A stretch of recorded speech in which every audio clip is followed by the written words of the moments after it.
Hey guys, check this out.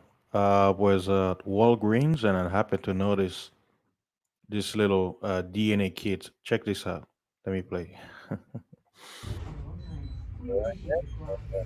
If you're unsure, you have a child and you're like, hey, I smell suspect. So here you go. At home kit, right? Look at it. It's $30 to buy the kit, and then once you send it, it costs you about 139. So basically $140. So a total of 170, less than $200 for you to find out if your child is yours. You know, take a chance. 200 or 18 years taking care of another man's seed. There you go, guys. Enjoy. You are not the father.